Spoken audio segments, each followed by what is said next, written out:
Hai guys, welcome back to RL Chess dan kali ini gue akan membahas atau mengupdate partai dari juara dunia Magnus Carlsen yang mengikuti turnamen Champion Chess Tour final, di mana ini merupakan turnamen akhir ya dalam gelaran Champion Chess Tour yang sering kita tonton dalam masa pandemi seperti ini dan sudah mencapai babak final.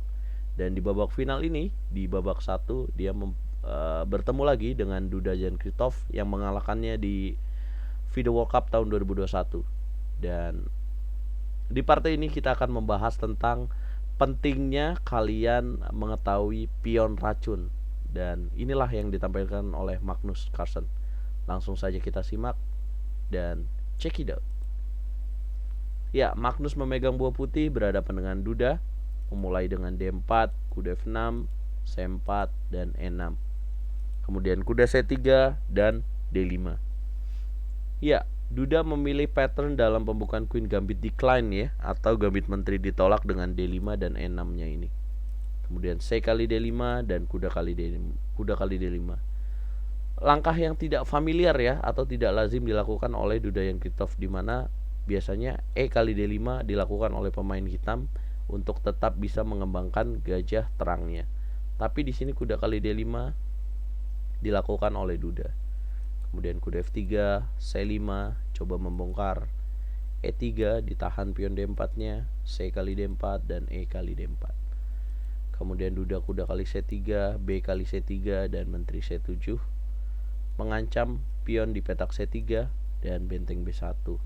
Langkah ke-9 ini jadi pembeda oleh Magnus Carlsen. Kenapa? Karena dia memberikan pion di C3 ini secara gratis. Wow, ya, kemudian Duda kuda D7, gajah D3. Sudah 2 langkah dan dia berikan pion C3 oleh Magnus Carlsen.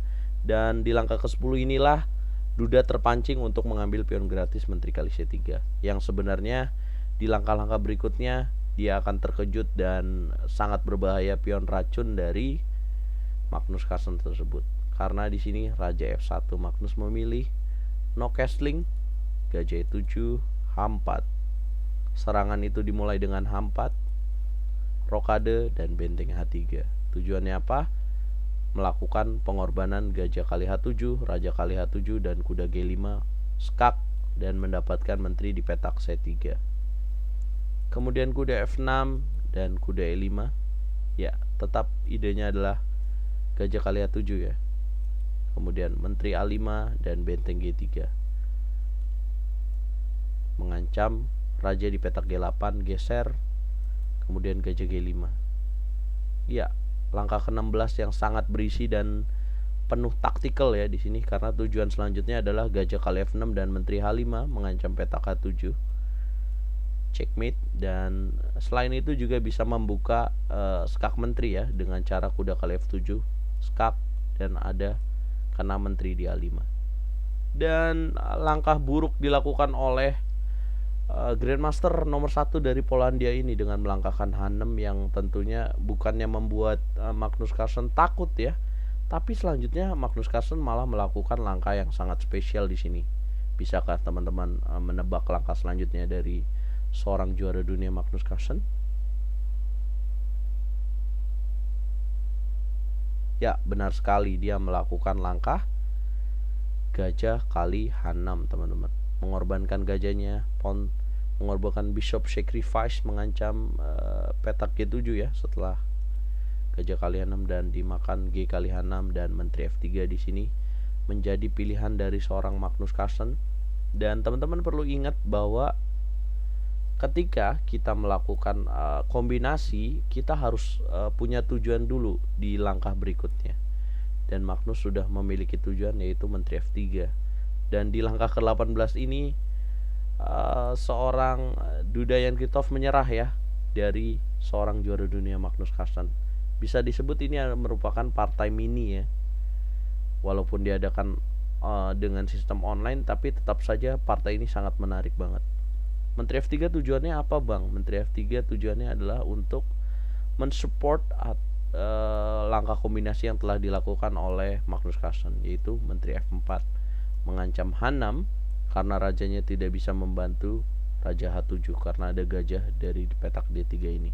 Selanjutnya apabila hitam coba mengadu dengan menteri D5, tetap menteri F4, dan apabila kuda G8 ada langkah menteri kali F7 ya di sini. Mengorbankan menteri yang apabila dimakan kuda kali F7 checkmate, rajanya tidak bisa ke H7, ada gajah. Dan ada ancaman mati menteri G7 dan menteri H7. Ya, inilah langkah spesial yang dilakukan oleh seorang juara dunia Magnus Carlsen dalam turnamen Champion Chess Tour Finals ini. Dan yang saya notice ya, teman-teman berarti harus hati-hati banget. Ketika kita melihat pion gratis, kita harus hati-hati banget dan waspada banget tujuan dari lawan kita dengan memberikan pion seperti ini. Yang awalnya tidak terpancing, namun Duda akhirnya terpancing juga mengambil menteri kali C3. Dan inilah partai dari Magnus Carlsen yang sangat cantik sekali. Dan nantikan dan ikuti terus Champion Chess Tour Final tahun 2021 di channel RL Chess setiap hari jam 21.40 waktu Indonesia Barat. Nah, kalau kalian gak mau ketinggalan, tinggal like, subscribe, dan nyalakan loncengnya. Bagaimana menurut kalian? Apa yang terjadi dengan Duda Yankitov? Kenapa dia bisa dikalahkan dengan 18 langkah oleh Magnus Carlsen? Apa yang ada di pikirannya? Apakah ini benar-benar blunder atau dia tidak persiapan? Ya, dia memberikan statementnya bahwa dia sangat buruk sekali bermain hari ini dan benar-benar blunder taktikal sekali. Oke? Nantikan terus update catur menarik dari RL Chess. Saya pamit. Dukung terus percaturan Indonesia dan dukung terus RL Chess. Catur Yes Indonesia Jaya.